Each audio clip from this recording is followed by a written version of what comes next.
السلام عليكم ورحمة الله وبركاته. إن الحمد لله نحمده ونستعينه ونستغفره ونعوذ بالله من شرور أنفسنا ومن سيئات أعمالنا. من يهده الله فلا مضل له ومن يضلل فلا هادي له. وأشهد أن لا إله إلا الله وحده لا شريك له وأشهد أن محمدا عبده ورسوله صلى الله تعالى عليه وعلى آله وصحبه وسلم تسليما كثيرا. يا أيها الذين آمنوا اتقوا الله حق تقاته ولا تموتن إلا وأنتم مسلمون. يا أيها الناس اتقوا ربكم الذي خلقكم من نفس واحدة وخلق منها زوجها وبث منهما رجالا كثيرا ونساء واتقوا الله الذي تساءلون به والأرحام إن الله كان عليكم رقيبا.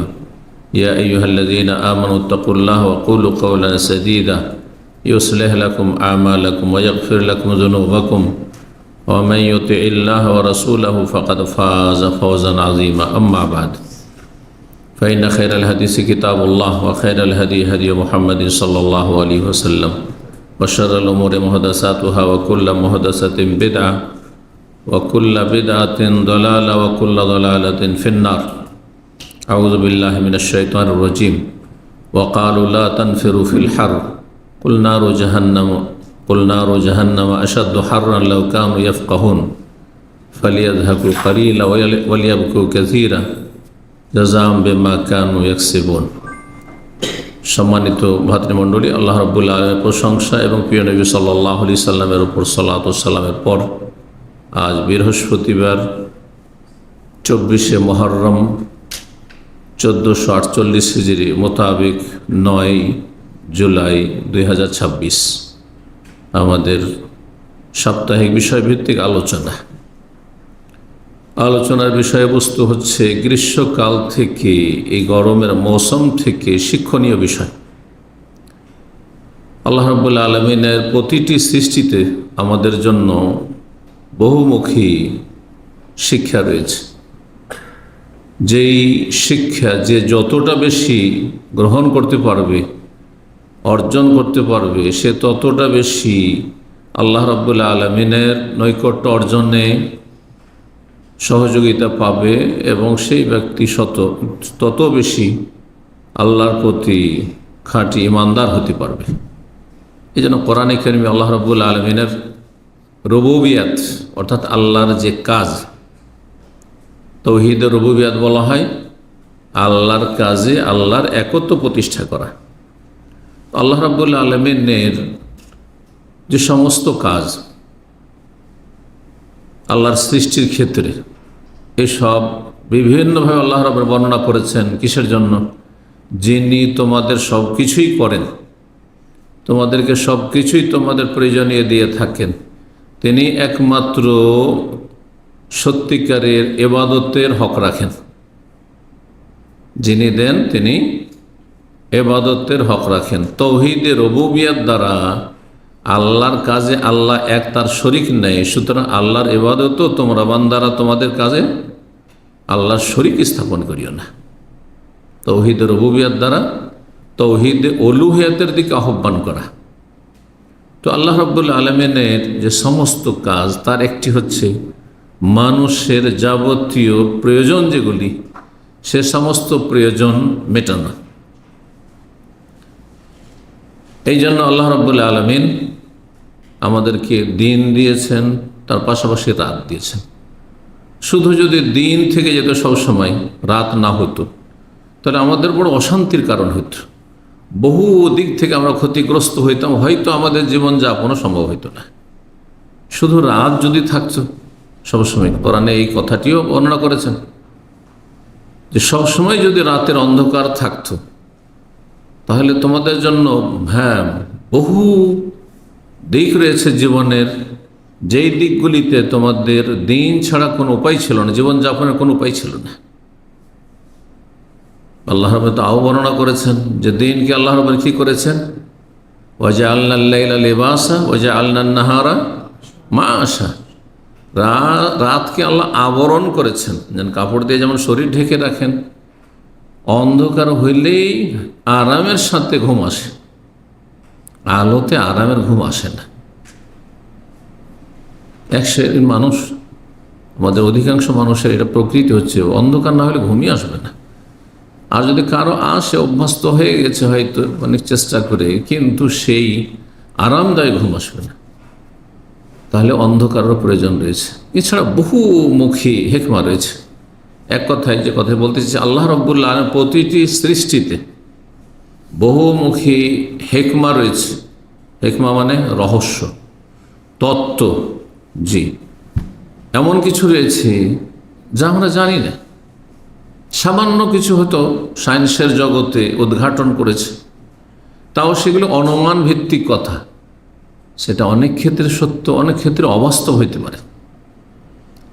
আজকে যেটা সায়েন্সের সত্য বলছে, 2-4-10 বছর পরে সেটা তারাই অস্বীকার করছে, না আগের তত্ত্ব ভুল ছিল, তাই না?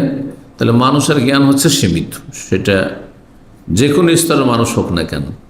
তো আল্লাহ রাব্বুল আলামিন রাত দিনের যেন আবর্তন বিবর্তন, এটি আল্লাহকে জানার একটি গুরুত্বপূর্ণ উপায়। সবচেয়ে বড় বিষয় যে আল্লাহর সৃষ্টি যত রয়েছে সব কিছুই আল্লাহকে চেনার মাধ্যম, যেটাকে কোরআনে কারীমের ভাষায় আয়াত বা নিদর্শন বলা হয়েছে। বহু আয়াত রয়েছে, দেখুন আয়াতের শেষ ইন্না ফি যালিকা লাআয়াত, বহুমুখী শিক্ষণীয় বিষয় রয়েছে, নিদর্শন রয়েছে, নিদর্শনাবলী রয়েছে। কোনো জায়গায় এক বছর ইন্না ফি যালিকা লাআয়া, এতে কি রয়েছে? শিক্ষণীয় বিষয় রয়েছে, নিদর্শন রয়েছে, যা দিয়ে আল্লাহকে চিনতে পারবেন, যা দিয়ে আল্লাহকে চিনতে পারবেন। আল্লাহ রাব্বুল আলামিন ইরশাদ করছেন কোরআনে কারীমে যে ইউকাল্লিবুল্লাহুল লাইলা ওয়ান নাহার, আল্লাহ রাত দিনের আবর্তন বিবর্তন করে থাকেন। রাত দিনের আবর্তন বিবর্তন মানে প্রাথমিক যতটা বুঝবেন, মোটা খেয়ে মোটা বুঝ, সেটা হচ্ছে রাত যায় দিন আসে, দিন গেলে রাত আসে, তাই না? তার আরেকটি দিক আছে, কখনো রাত বড় হয়, কখনো রাত ছোট হয়। রাতে বেশ কিছু অংশ কোনো কোনো মৌসুমে গিয়ে দিনে ঢুকে যাচ্ছে, আবার কোনো মৌসুমে দিনের বড় একটা অংশ রাতে ঢুকে যাচ্ছে, রাত বড় হয়ে যাচ্ছে। এটাই না, টোটাল তো 24 ঘন্টাই আছে, তাই না? 12-24 ঘন্টা, এতে রাত দিন ছোট বড় হচ্ছে।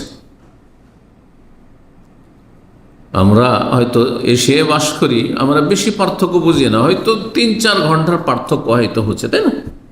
কিন্তু এমনও পৃথিবীতে আল্লাহর জমিন আছে যেখানে কখনো দিন গিয়ে মাত্র সামান্য কিছু সময় হচ্ছে, কখনো রাত সামান্য কিছু সময়ের জন্য হচ্ছে।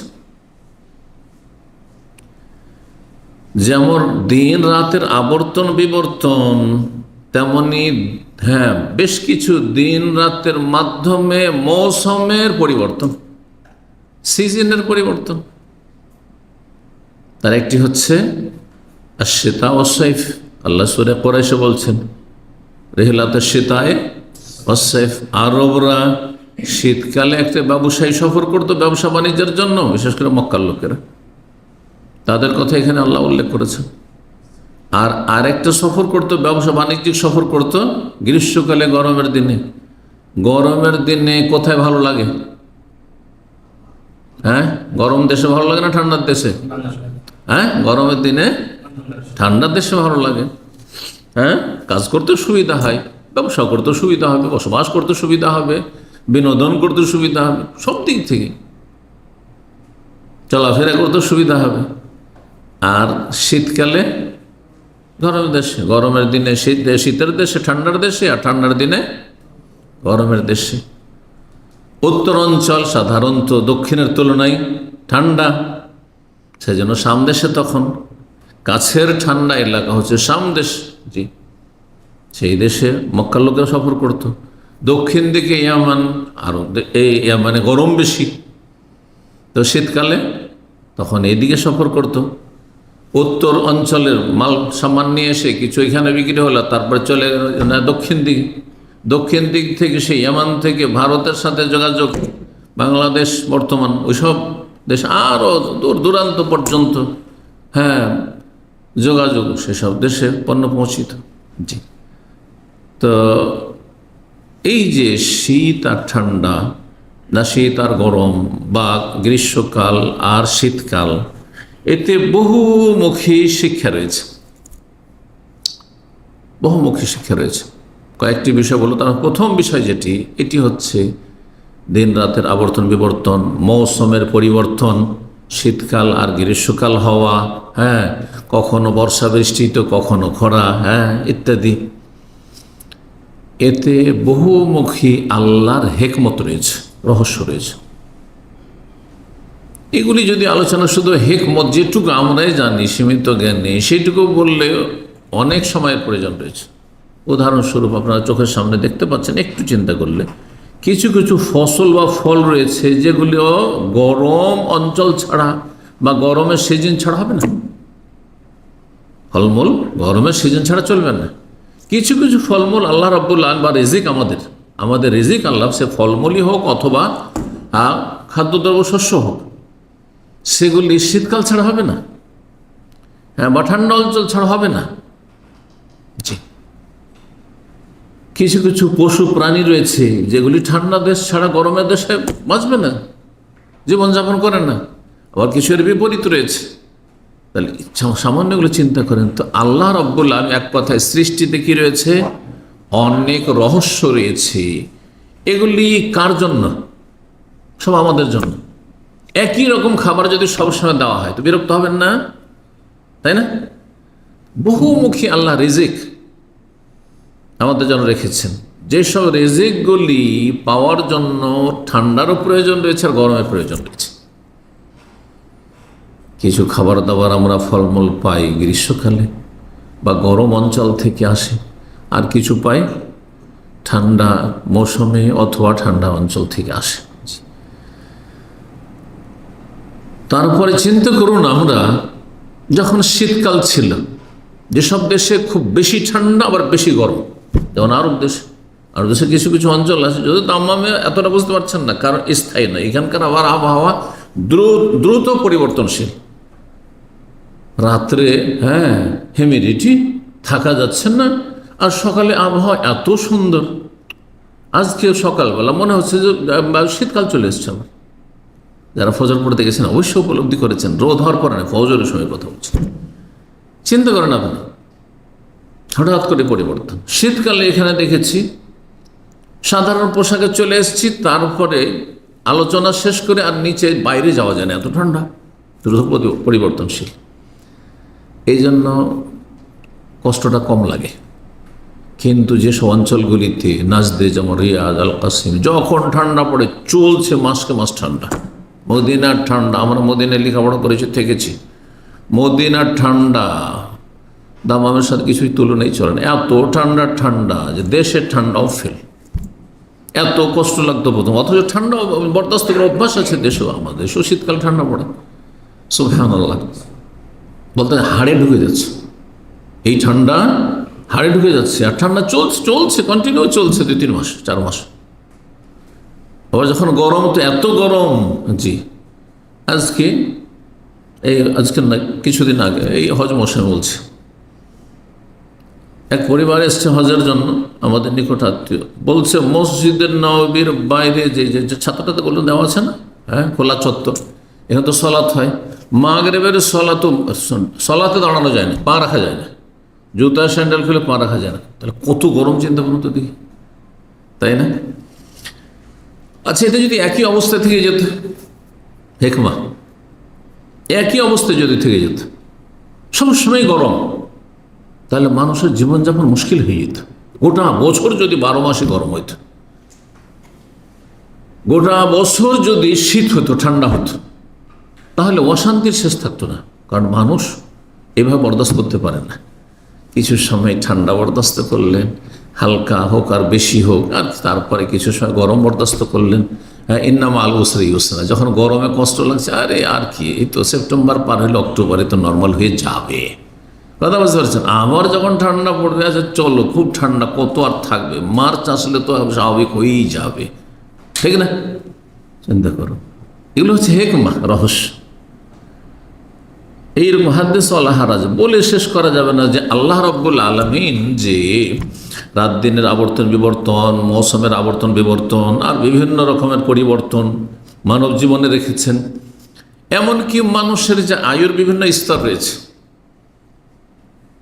আমরা সবগুলি পার করে প্রায় শেষের দিকে চলে আসছি, তখন চিন্তা করুন। হ্যাঁ, শেষ বার্ধক্য, তাই না? প্রত্যেকটি স্তরে আল্লাহর হিকমা রয়েছে, রহস্য রয়েছে। এটা আল্লাহর সৃষ্টি, তাই না?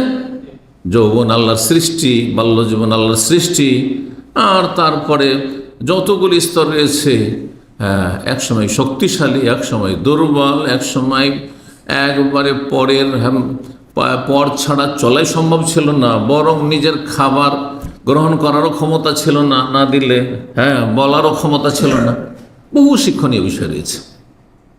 যে কথা বলছিলাম, আল্লাহ বলছেন ইউকাল্লিবুল লাইলা ওয়ান নাহার, সূরা নূরের আয়াত নম্বর 44 বলছেন আল্লাহ রাত এবং দিনের আবর্তন বিবর্তন পরিবর্তন করে থাকেন।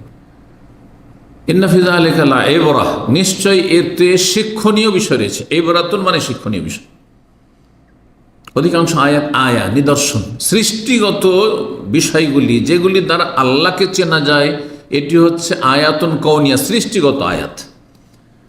আর ওহী সম্পর্কীয় যে বিধিবিধান কোরআনে কারিমে রয়েছে, এগুলো হচ্ছে আয়াতুন শারঈয়া, শরীয়তগত বিধানগত আয়াত। আল্লাহকে জানা যায়, আল্লাহকে পাওয়া যায় কোরআনের আয়াত দ্বারাও, শরীয়তের আয়াত দ্বারাও, আর আল্লাহকে পাওয়া যায় সৃষ্টিগত আমাদের চারপাশে এবং আমাদের শরীরে যে আল্লাহর সৃষ্টি রয়েছে, এতে অনেক শিক্ষণীয় বিষয় নিদর্শন, সেগুলি দিও। এই জন্য আল্লাহ বলছে ওয়াফি আনফুসাকুম, আল্লাহকে চিনতে পারো তোমাদের শরীরটা দেখলি। এই আয়াতের সুফিরা, ভণ্ড পীরেরা কি বলে যে তোমাদের মধ্যে আল্লাহ ঢুকে আছে। ওয়াফি আনফুস, তোমাদের মধ্যে আল্লাহ ঢুকে আছে। কুফরি কথা এটি, কথা বলছেন না, হলুলি কথা এটি। ওই যে হোসেন মানুষের হাল্লাজের কুফরি আকীদা, আনাল হক, আমার অধীত আল্লাহ, আউযুবিল্লাহ। অথচ আল্লাহ যেটা বলতে চাইছেন যে তুমি মাথা থেকে পা পর্যন্ত তোমার শারীরিক গঠন দেখো, বাহ্যিকটা দেখো, তারপরে যারা মেডিকেল সায়েন্স পড়েছেন আভ্যন্তরীণ বিষয়গুলি দেখো, তোমার এই রক্তের এত গ্রুপগুলি দেখো, তারপরে বিভিন্ন বিষয় যে রয়েছে শরীরে, কত রকমের যে কি রয়েছে, হ্যাঁ হ্যাঁ, গবেষণা করে দেখো। অফি আনফুসাকুম, তোমাদের শরীর সম্পর্কে অধ্যয়ন করলে, গভীরভাবে চিন্তা করলে আল্লাহকে পেয়ে যাবে। যে এটা এমনি ন্যাচারাল না, এ নাস্তিক শয়তানদের কথা যে সব প্রাকৃতিক আর প্রাকৃতিক। তো তোমার প্রকৃতিকে কে সৃষ্টি করলো? আচ্ছা ঠিক আছে, প্রাকৃতিক, এই প্রকৃতির মালিককে তোমরা, তোমাদের কার্ল মার্কস, লেনিন, হ্যাঁ, কথা বোঝা গেছে? এই হচ্ছে সৃষ্টিগত নিদর্শন। আল্লাহ বলছে সানুরিহিম আয়াতানা ফিল আফাক, আমি গোটা দিগন্তে মানুষকে আমার নিদর্শন দেখাবো, মানে আমাকে চেনার জানার উপায় আছে যে এই সমস্ত বিশাল বিশ্বের একজন মালিক অবশ্যই আছেন। ওয়াফি আনফুসিহিম, এবং নিজের শরীরও তুমি খুঁজে পাবে আল্লাহকে চিন্তা করলে। তুমি বানাও তো দেখি এরকম একটা শারীরিক গঠন এত সুন্দর করে, আর তারপরে একই মায়ের পেটের ভাই বোন, সামান্য কিছুতে মিল দেখান দেখি, মিল নেই কিছুতে। আছে এই যে ফিঙ্গারপ্রিন্ট, বাসমা ছাপ দিচ্ছেন আপনি, মিল আছে? মিল থাকলে তাহলে এই আপনার ফিঙ্গারপ্রিন্ট নিত না আমাদেরকে সরকার, তাই না? কারণ মিলে যাবে তাহলে তো ভাই, দুই ভাইয়ের না, পৃথিবীর কারোর সাথে মিলবে না। এগুলো দেখে আল্লাহকে চিনতে পারলেন না আপনি। তাহলে বড় একটি শিক্ষণীয় বিষয় রয়েছে আল্লাহ রব্বুর সৃষ্টিতে, যে আবর্তন বিবর্তন, শীতকাল আর গ্রীষ্মকাল, এর মাধ্যমে আল্লাহকে চেনা যায়। এক নম্বর বিষয়। দুই নম্বর বিষয়, আল্লাহ রব্বুল আলামিন এ সমস্ত কিছু, এই যে শীতকাল আর গ্রীষ্মকাল, কখনো গরম কখনো শীত, আর এর মাধ্যমে বহু মুখে আমরা যে উপকার পাচ্ছি। আমাদের রোদের প্রয়োজন আছে না? প্রয়োজন আছে। ঠান্ডারও প্রয়োজন আছে না? জি হ্যাঁ, না হলে অশান্তি হয়ে যাবে না। তো এগুলো আল্লাহর নিয়ামত, তাই না? আচ্ছা, সব সময় যদি আজকালকার যেমন জোহর আসরে গরম পানি উজু করার সময় সারা বছর থাকতো, কত কষ্ট হয়ে যেত। সব সময় যদি কনকনে ঠান্ডা, ওই তায়েফের রাস্তা যারা উমরায় গিয়েছেন, প্রথম যখন তায়েফ হয়ে যায়, প্রথম যুগে সুবহানাল্লাহ, বাস থেকে নেই, বাতাসও চলছে আর কনকনে ঠান্ডা।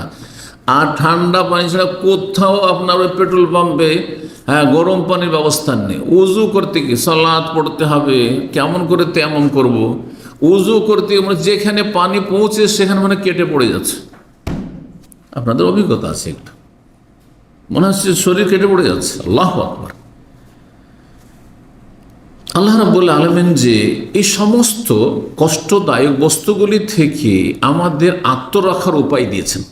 গরমের সময় ঠান্ডা পানির ব্যবস্থা, গরমের সময় ঠান্ডা পানির ব্যবস্থা। আপনাদের কুলার আছে, না হয় ফ্রিজ আছে, গরম পানিকে ঠান্ডা করার ব্যবস্থা আছে, আছে না নেই? রোদরে যদি মরুভূমিতে কাজ করেন আর সারাদিন কাজ করছেন এই গরমে, আর যদি সেই গরম যেটা এত ফুটন্ত পানির মধ্যে আছে পান করতে হয়, পিপাসা মিটবে, বাঁচবেন, সুস্থ থাকবেন আপনি? বলুন তো। এই যে নিয়ামত,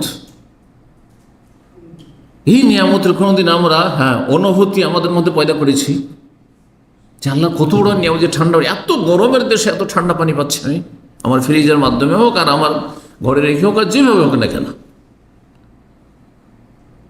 সে এত গরমে যদি আপনাকে বলে একটা দিন বিনা এসিতে থাকতে হবে, পারবেন থাকতে? পারবেন না, এই দেশে পারবেন না। কিছু লোক এবার দুর্বল আছে, ব্যতিক্রম, হাজার একটা খুঁজে পাওয়া যাবে না, কথা বুঝতে পেরেছেন? কিন্তু কথা হচ্ছে, আসল হচ্ছে যে বড়ই কষ্টের বিষয় হয়ে যাবে, বড়ই কষ্টের বিষয় হয়ে যাবে। এই যে আরামের জীবনযাপন করছে, গাড়ি তো আপনার এসি, বাড়িতেও এসি, অফিসেও এসি। চিন্তা করুন, একজন রাস্তায় ডিউটি করছে সকাল 6টা থেকে সন্ধ্যা 6টা, ক্লিন করছে রাস্তা, আর আরেকজন অফিস জব করছে। যারা ঠান্ডায় এই কাজ পেয়েছেন, ঠান্ডায় অবস্থান করার সুযোগ পেয়েছেন, আপনার রুমে এসি পেয়েছেন, কুলার পেয়েছেন, এগুলো আল্লাহর কত বড় নিয়ামত আপনার জীবনে, পার্থিব নিয়ামত। বলুন তো দেখি, কোন নিয়ামতকে আপনি তুচ্ছ মনে করবেন? তাহলে এই যে আল্লাহর নিয়ামতের কিছু উদাহরণ দিলাম যাতে করে বুঝতে পারেন যে আমাদের ওপর আল্লাহর কত বহুমুখী নিয়ামত রয়েছে। গরমের দিনে ঠান্ডা পানির ব্যবস্থা, গরমের দিনে ঠান্ডা পরিবেশের ব্যবস্থা। এখানে 1 ঘন্টা বসে না আমি বক্তব্য করতে পারতাম, না আপনারা শুনতে পারতাম, খুব বেশি তো 5-10 মিনিট, আর তারপরে তখন নাফসি নাফসি, জীবন বাঁচাও, পালাও। বুঝতে পারছেন না? তো এটার দাবি কি? এটা আমাদের কাছ থেকে কি চাই? আল্লাহর নিয়ামতগুলি আমাদের কাছ থেকে কি দাবি করে? আল্লাহর নিয়ামতের শুকরিয়া আদায় করো। সুম্মা লা তুসআলুন্না ইয়াওমাইযিন আনিন নাঈম, সূরা মুখস্থ আছে, আল্লাহকুমুত তাকাসুর। অতঃপর অবশ্যই অবশ্যই তোমাদের জিজ্ঞাসা করা হবে এই নিয়ামত সম্পর্কে। নবী সাল্লাল্লাহু আলাইহি ওয়াসাল্লাম মদিনায় খেজুরের বাগানে গিয়ে ও কলসে ঠান্ডা পানি, এক সময় আমাদের জীবনে কেটেছে। এসিও ছিল না, ফ্রিজে ছিল না, কিচ্ছু ছিল না, কিন্তু মাটির কলসিতে যে পানি রাখা হয়েছে, অথবা কূপ থেকে পানি, অথবা টিউবওয়েল থেকে তাজা পানি উঠছে, ঠান্ডা হয়ে উঠছে পাতাল থেকে, কি যে তৃপ্তির সাথে পানিটা পান করেছে বলুন তো দেখি। যেসব গরিব দেশের মানুষ এইভাবে ঠান্ডা করে জীবনযাপন করছে, আল্লাহর এইসব নিয়ামতের, যার ওপর যত বেশি নিয়ামত রয়েছে তার ওপর তত বেশি আল্লাহর শুকরিয়া আদায় করা ফরজ। এটা 2 নম্বর বিষয় মনে করি। জ্ঞানী ব্যক্তি যিনি দিয়েছেন তার কি করবে? নিমক হারামি করবে না, শুকরিয়া আদায় করবে। আল্লাহ আমাকে এই ঠান্ডার ব্যবস্থা করেছেন, ঠান্ডা পানির ব্যবস্থা করেছেন, ঠান্ডা পরিবেশে বসবাসের আর থাকার ব্যবস্থা করেছেন, আল্লাহ শুকরিয়া আদায় করুন। আল্লাহ যেন তৌফিক দান করেন। আল্লাহর কাছে সাহায্য চান। আল্লাহ আইনি আল্লাহ জিকিরেকা অশুকরিকা হোসেন, আল্লাহ আমাকে সাহায্য করো, তোমার জিকির আজকাল তোমাকে স্মরণ করার, যেন ভুলে না যাই, তোমার হক আদায় করার, অশুকরিকা তোমার শুকরিয়া আদায় করার, অহসনে বা সুন্দর করে যেন তোমার ইবাদত বন্দী করতে পারি। এটি সামান্য আল্লাহর হক, সামান্য আল্লাহর হক। আল্লাহর নিয়ামত গোটা শরীরের ভিতরে আর শরীরের চারপাশে যে কত রয়েছে। ফাবিআইয়ি আলাই রাব্বিকুমা তুকাজ্জিবান, রবের কোন নিয়ামতকে তুমি অস্বীকার করবে, কোন নিয়ামতকে তুমি হালকা তুচ্ছ মনে করবে?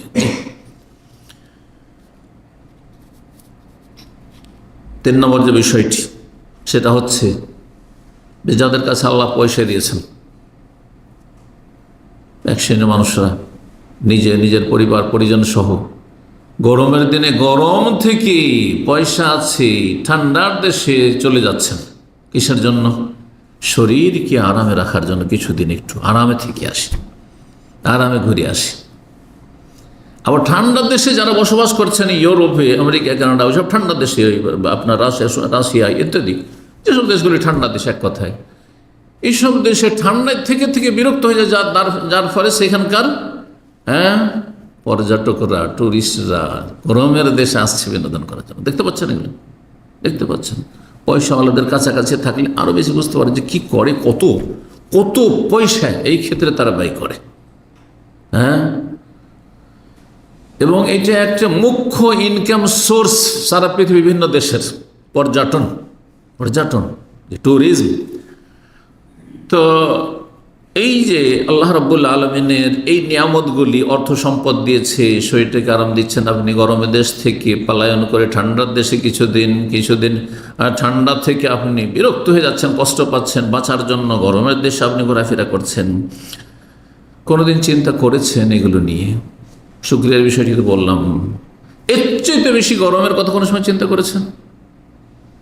যে আমরা মরে যাওয়ার পরে যখন পরকাল শুরু হয়ে যাবে, তখন এত দেশ থাকবে না যে চলো গরমের দেশে থাকছি, খুব অশান্তি লাগছে, আর এখানে লোডশেডিং আছে, কারেন্টও থাকছে না বাংলাদেশে বা অন্য দেশে, আর অন্য এত বাংলা ভাষী আমরা সেই জন্য বাংলাদেশের কথা বললাম। এরকম মেলা দেশ আছে, আফ্রিকায় আছে, আপনার মেলা দেশ আছে, ভারতও লোডশেডিং আছে, পাকিস্তান লোডশেডিং আছে।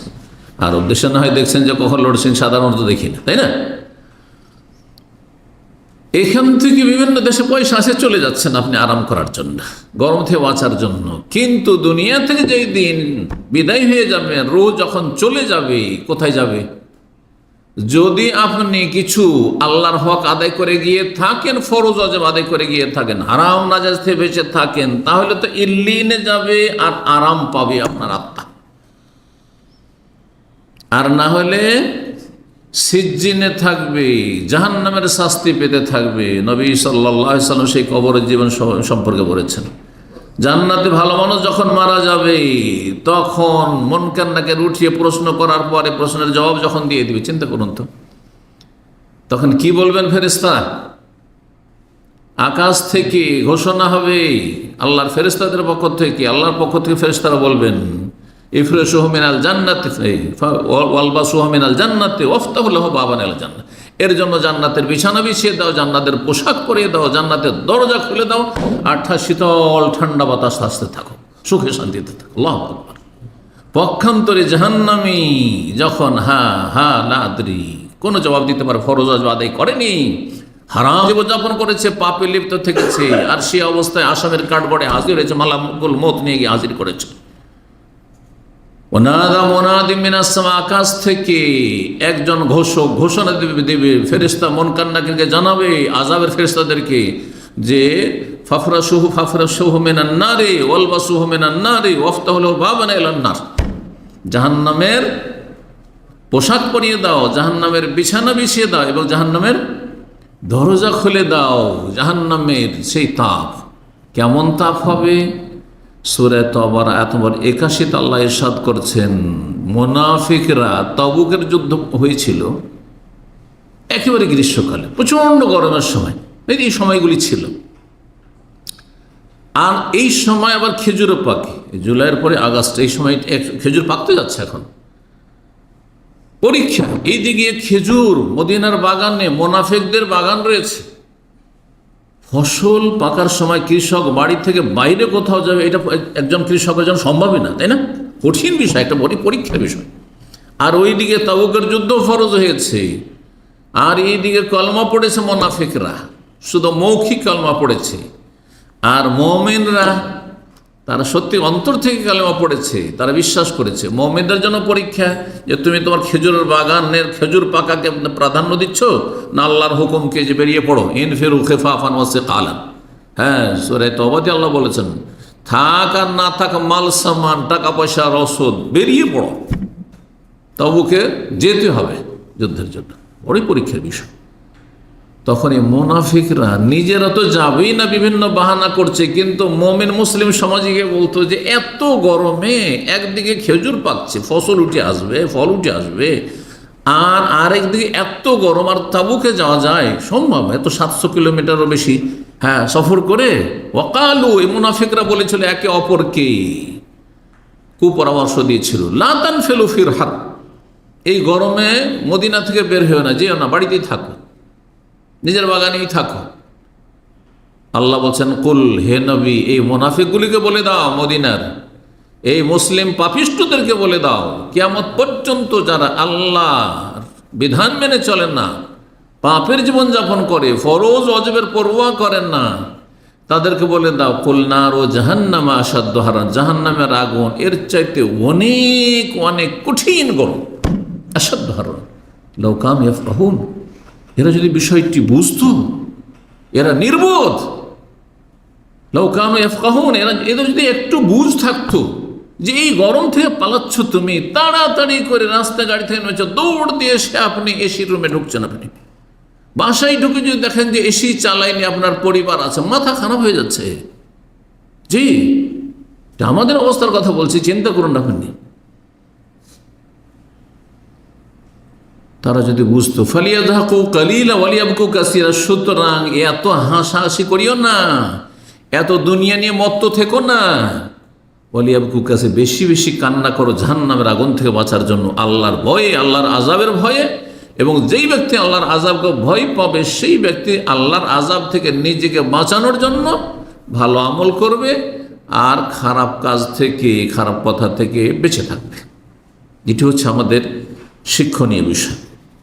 চিন্তা করুন তো, আজকে সূর্যের দূরত্ব পৃথিবী থেকে কত, কোটি কোটি মাইল দূরে, কত দূরে। আমি সেগুলোর পরিমাণ বলছি না, কারণ ওগুলো আপনারা সব পাবেন গুগলে, আর আপনাদের জানাও আছে। চিন্তা করুন আপনি, আজকে এত দূরে সূর্য পৃথিবী থেকে, যে পৃথিবীতে আমরা বসবাস করছি, তারপরে এই গরম আমাদের বরদাস্ত হচ্ছে না। গরম থেকে বাঁচার জন্য বিভিন্ন মাধ্যম সেগুলি আমরা ব্যবহার করছি, আল্লাহ নিয়ামত দিয়েছেন। সেই দিন হাসরের মাঠে কি হবে চিন্তা করেছেন? কোনদিন চিন্তা করেছেন হাসরের মাঠে সূর্য কত দূরে হবে? নবী সাল্লাল্লাহু আলাইহি ওয়াসাল্লাম বলছেন যে 1 মিল দূরে হবে। মিলের দুটো তরজমা, দুটো ব্যাখ্যা করা হয়েছে। মিল আরবিতে মাইলকে বলা হয়, 1 মাইল দূরে। 1 মাইল আর কতটা, সামান্য। এখান থেকে 1 মাইল বুঝতেই পারছেন, 1.5 কিলোমিটারের কাছাকাছি, তাই না?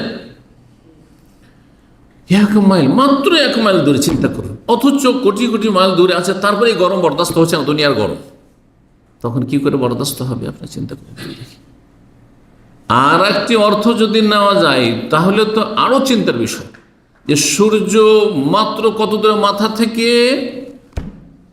ওই যে আপনার সুরমা দানি আছে, সুরমার পাত্র দেখেছেন তো, যেটা দিয়ে সুরমা উঠায়, ওই যে খড়ি, সেটা একটা আঙুলের এতটুকু নয়, হয়তো এতটুকু দূরত্বে।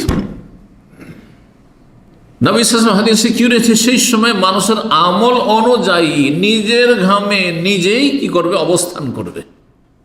কিরকম? যদি খুব ভালো আমল থাকে, তাহলে এই ঘাম পায়ের তলাতেই থাকবে, তাই না? অথচ পাশে কেউ হাবুডুবু করছে। আর যত আমল খারাপ হবে, যত পাপ হবে, যত ফরজ ওয়াজিবে ঘাটতে হবে, তত আপনার ঘামে ডুবতে থাকবেন। কারো টাকনার ওপরে উঠে যাচ্ছে, কারো হাঁটুর ওপরে উঠে যাচ্ছে, কারো 1 কোমর হচ্ছে, কারো 1 বুক হচ্ছে, কারো 1 গলা হচ্ছে, কেউ হাবুডুবু করছে, মাথা পর্যন্ত ডুবছে। যেমন হাবুডুবু করে যে সাঁতার জানে না, ডুবে উঠে, এইরকম অবস্থা। নবী সাল্লাল্লাহু আলাইহি ওয়াসাল্লাম হাদিস। আর এই বিষয়গুলি এমন, যেমন দিন রাত আমরা বিশ্বাস করি। এখন রাত সারা দুনিয়া যদি একদিকে হয়ে যান, আমাকে বলে যান না ভাই এখন দিন, আমি বিশ্বাস করব, আপনারা করবেন? কারণ চোখের সামনে দেখছেন, এর চাইতে বড় দলিল আর কি আছে? আপনাদের কথা শুনবো, সারা বিশ্বের এই মিডিয়ার কথা শুনবো যে এখন দিন চলছে, আমি যেখানে আছি রাত চলছে। কথা ঠিক কিনা? এর চাইতে বেশি বিশ্বাস করতে আপনাকে যে এক শ্রেণীর মানুষ, তারাই হবে সংখ্যাগরিষ্ঠ, যারা নিজের ঘামে নিজে হাবুডুবু করবে। এটা তো হাসরের মাঠে হয়ে গেল। আর তারপরে সামনে আল্লাহ বলছে ফারিকুন ফিল জান্নাহ ওয়া ফারিকুন ফিস, একদল তো জান্নাতি হবে আর একদল জাহান্নামী। বলছিলাম যে দুনিয়ায় তো মেলা দেশ আছে, এ দেশ আর ভালো লাগে না, এত গরমে থাকতে ভালো লাগে না আরব দেশে। চল কিছুদিন ইউরোপে থেকে আসে, যার ইউরোপের ঠান্ডা আর বরদাস্ত হয় না, চল কিছু একটু গরমের দেশ ঘুরে আসি। বর্ষা বৃষ্টি গোটা বছর দেখতে পাবেন, চলো যাই উপমহাদেশ ঘুরে, ভারত, বাংলাদেশ, পাকিস্তান, একটু বৃষ্টি দেখে আসি, তার মজা নিয়ে আসি। কিন্তু সেখানে কি আছে? কি আছে সেখানে? আখেরাতে কি আছে? মাত্র 2টো দেশ আছে, একটি জান্নাত আর একটি জাহান্নাম। জান্নাতে যদি না যেতে পারেন তাহলে জাহান্নাম ছাড়া আর তৃতীয় কোনো জায়গা নেই। বিশ্বাস আছে না নেই? আপনাকে ওইভাবে বিশ্বাস করতে হবে যেমন আপনি বিশ্বাস করছেন, আপনার চোখে দেখেছেন আমি এখন বেঁচে আছি, কেউ তাহলে আপনি মারা গেছেন, বিশ্বাস করবেন নাকি? ওর চাইতে বেশি বিশ্বাস করতে হবে যে সেখানে জান্নাতে না যেতে জাহান্নাম, আর জাহান্নামে স্থায়ী না অস্থায়ী। দুনিয়ার গরমে আগুনে সামান্য কিছুক্ষণ হাত দিতে পারবো না, হ্যাঁ 10 সেকেন্ড 20 সেকেন্ড হাত দিয়ে রাখতে পারবেন না, জ্বলে যাবেন। তাহলে আপনি আখিরাতের জাহান্নামের আগুন, এই আগুনের তাপ কতটা? 70 ভাগ করে, 70 ভাগ করে 1 ভাগ আচ্ছা দুনিয়ার আগুন। তাহলে 70 ভাগ কমিয়ে 70 ভাগকে কমাতে কমাতে কমাতে তার একটা অংশ, শুরু একটা অংশ এই দুনিয়ায় রাখা হয়েছে, যে আগুন দিয়ে আমরা আমাদের প্রয়োজন পুরা করছি। নবী সাল্লাল্লাহু আলাইহি ওয়াসাল্লাম সহিহ হাদিস, সময় স্বল্পতার জন্য হয়তো সেই হাদিসগুলি উল্লেখ না করলেও আপনাদের জানা রয়েছে। এই মর্মে রাসূলুল্লাহ সাল্লাল্লাহু আলাইহি ওয়াসাল্লাম একটি হাদিস শোনাই, যদিও কথাগুলি আমি বলে ফেললাম। আবু হুরায়রা রাদিয়াল্লাহু তাআলা আনহু থেকে ইমাম বুখারী ইমাম মুসলিম দুইজনেই বর্ণনা করেছেন। নবী সাল্লাল্লাহু আলাইহি ওয়াসাল্লাম বলছেন যে ইন্নাল আরাকা ইয়াউমাল কিয়ামাতি, মানুষের ঘাম এত বেশি প্রবাহিত হবে, লা ইয়াযহাবু ফিল আরদি 70 বার, এইদিকে ওপরে তো হাবুডুবু করছেন বন্যা হাসরের মাঠে, কার জন্য? পাপীদের জন্য, নেক লোক জান্নাতীদের জন্য নয় কিন্তু। আর নিচের দিকে মাটিতে 70 গজ ভিতরে চলে গেছে। 1 গজ কত ইঞ্চিতে হয় দেখি আপনাদের দুনিয়ার কতটা জ্ঞান? 18 দুগুণে 36, তাহলে এই যে 18 ইঞ্চি হাত, এইটা 2 হাত, তাই না? বা বলা হয় 1 গজকে। 70 গজ মাটির গভীরতা চলে যাবে আমার আপনার ঘাম, জি জি, হাসর মাঠে। ওয়াইন্নাহু লা ইয়াবলুগু ইলা আফওয়াহিন নাস ওয়া আযানিহিম, আর অধিকাংশ মানুষের মুখ পর্যন্ত আর কান পর্যন্ত পৌঁছে যাবে, তাতে হাবুডুবু করবে। নদীতে নেমেছেন, পুকুরে নেমেছেন, নামতে নামতে নামতে যখন আপনি এই মুখ পর্যন্ত নেমে গেলেন না, কান পর্যন্ত ডুবে যাচ্ছে, তখন সাঁতার না জানলে আপনি আর থেকে না, আপনার জন্য বেঁচে ফিরে আসার সম্ভাবনা কম। জি, পক্ষান্তরে এইরকম পরিস্থিতি যেটা বললাম একটু কথা প্রসঙ্গে, যে এত যে সেখানে ভয়াবহতা থাকবে হাসরের মাঠে, তারপর হাসরের মাঠে এক শ্রেণীর ভাগ্যবান যারা রয়েছেন তাদের জন্য আল্লাহ রাব্বুল আলামিন এত আরামদায়ক জীবনযাপনের ব্যবস্থা রাখবেন, সেই হাদিসটি স্মরণ করিয়ে দিই। প্রিয় নবী সাল্লাল্লাহু আলাইহি ওয়াসাল্লাম বলছেন, সাবাতুন ইউযিল্লুহুমুল্লাহু ফি যিল্লি ইয়াওমা লা যিল্লা ইল্লা যিল্লু, 7 প্রকারের মানুষ রয়েছে, এমন মানুষ যাদেরকে আল্লাহ তার স্পেশাল ছায়া, কোন কোন রিওয়ায়াতে আরশের ছায়া, এখানে রয়েছে এমন ছায়া আল্লাহ দেবেন যেই দিন আল্লাহর এই ছায়া ছাড়া আর কোনো ছায়া পৃথিবীতে, গাছপালার ছায়া নেই, পাহাড় পর্বতের ছায়া নেই, কোনো ভবনের ছায়া নেই, কোনো টাওয়ারের ছায়া নেই, কিছুই নেই। ইয়াউমা লা যিল্লা ইল্লা যিল্লু, সেই দিন আল্লাহ 7 প্রকারের মানুষকে এই ছায়ায় জায়গা দেবেন। ভাগ্যবান ও সব লোকেরা কারা? তারা আজকালকার রাজা বাদশাহ, রাষ্ট্রপতি, প্রধানমন্ত্রী, যারা ধনকু পয়সাওয়ালা, আর যারা পৃথিবীর যারা সেলিব্রিটি, তারা না না না না, সেখানে আল্লাহর কাছে মাপকাঠি হচ্ছে ঈমান এবং নেক আমল। কে কত বেশি ঈমানদার ছিল, কে কত বেশি সৎকর্মশীল ছিল। বলছেন ইমামুন আদিলুন, শাসক যদি নাই পরায়ণ হয়, তাহলে বোঝার শাসক যদি ভালো মানুষ হয় তো সে অবশ্যই জায়গা পাবে এখানে। কিন্তু শাসক অধিকাংশই জালেম, অধিকাংশ সীমা লঙ্ঘনকারী, অধিকাংশই বিলাসিতায় ডুবে, তাহলে তাদের কি অবস্থা হবে চিন্তা করতে হবে তাদেরকে।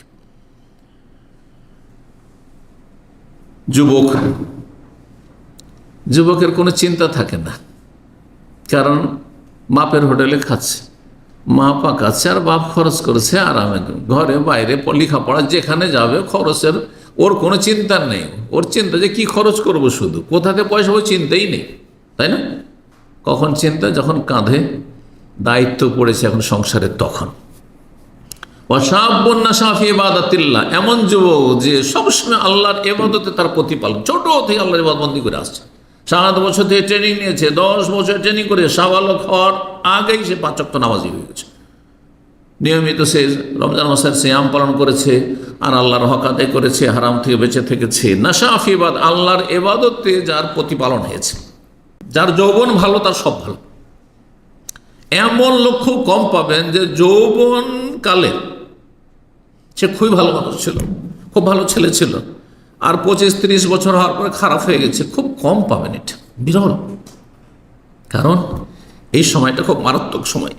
ওয়ারাজুলুন কালবুহু মুআল্লাকুন বিল মসজিদ, এমন মানুষ যার অন্তর মসজিদে সবসময় লাগা আছে।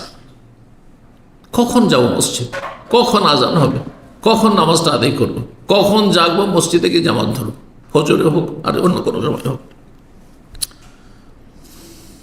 মসজিদে বের হলে আমার মসজিদে চিন্তা আছে, এই নয় যে ব্যাস জমায় গেলাম আবার সামনে সপ্তাহে, তাদের জন্য মোটেই না।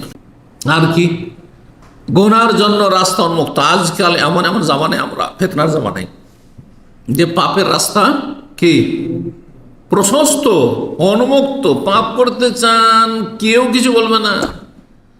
কিন্তু যত বেশি আপনি ইমান আমল ভালো করবেন, তত শত্রু বেড়ে যাবে, তত ক্ষয়ক্ষতি করার চেষ্টা করবেন, তত বেশি অসহায় নিঃসঙ্গ হয়ে যাবেন, সব সঙ্গ ছেড়ে দেবেন।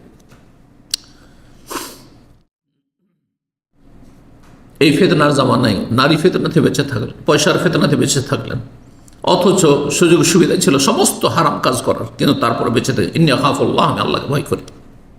এইভাবে দান খেরাত করেছেন আল্লাহ সন্তুষ্টির জন্য। ইত্তাকুন নার ওয়ালাউ বিশিক্কি তামরা, জাহান্নামের আগুন থেকে একটা টুকরো দিয়ে হলে বাঁচো। যাই হোক, হাদিসটি সংক্ষেপ করে দিলাম, কারণ সময় আমরা অনেক এগিয়ে চলে গেছি। তারপরে এই যে গ্রীষ্মকালের যে গরম, এটা কোথা থেকে আসছে? এটা কিন্তু জাহান্নামের একটা অংশ। নবী সাল্লাল্লাহু আলাইহি ওয়াসাল্লামের হাদিস, সহিহ বুখারী, মুসলিম, আবু দাউদ, নাসাঈ, তিরমিজি, ইবনে মাজাহ সবগুলি হাদিসে রয়েছে। ইজাস্তাদ্দাল হাররু, যখন প্রচণ্ড গরম পড়বে, গ্রীষ্মকাল থাকবে, ফাআবরিদু বিস-সালাত, তখন জোহরের সালাতকে একটু বিলম্ব করে ঠান্ডা করে পড়িও। জোহরের সালাত তাহলে গ্রীষ্মকালে লেটে পড়া হচ্ছে উত্তম। আউয়াল ওয়াক্তে না পড়ে আর একটু 1-8 ঘন্টা দেরি করে পড়া উত্তম। কিন্তু তবে একা নয়, জামাত ওর চেয়ে বেশি গুরুত্বপূর্ণ। যদি জামাত করা আপনাদের দায়িত্বে থাকে, আপনাদের হাতে থাকে, যে মসজিদ কমিটির হাতে, তাহলে গ্রীষ্মকালে আমরা একটু বিলম্বে নামাজ পড়ব। যে দেখা যায় যে আমার 11:30টায় জাওয়াল হয়ে যাচ্ছে, আমরা 12:30টায় পড়বো, আর একটু ঠান্ডা করে, ইত্যাদি। আউয়াল ওয়াক্তে নামাজ পড়া, সমস্ত নামাজ হচ্ছে উত্তম, একমাত্র জোহর গ্রীষ্মকালে, এশা সবকালে। এই যে গরম, সব অনেক কিছুতে অ্যালার্জি থাকে। এই যে আবহাওয়াকে গরম করে রেখেছেন আপনারা, এতেও কিন্তু অ্যালার্জি আছে, যেটা অনুভব করছি আমি। আল্লাহ রাব্বুল আমাদের সকলকে সুস্থ রাখুন। বলছিলাম নবী সাল্লাল্লাহু আলাইহি ওয়াসাল্লাম কি বলেছেন, যে জোহরের সালাত তোমরা গ্রীষ্মকালে বিলম্বে পড়ো। ফাইন্না শিদ্দাতাল হাররি মিন ফাইহি জাহান্নাম, কারণ গরমের যে প্রখরতা, এই যে প্রচণ্ড গরম গ্রীষ্মকালে, এটি কোত্থেকে আসে? জাহান্নামের ভাব, জাহান্নামের ভাব এটি। তো দুনিয়ায় আল্লাহ জাহান্নামের ভাব পাঠাচ্ছেন, যাতে একজন ইমানদার, ইমানদার মানে কি?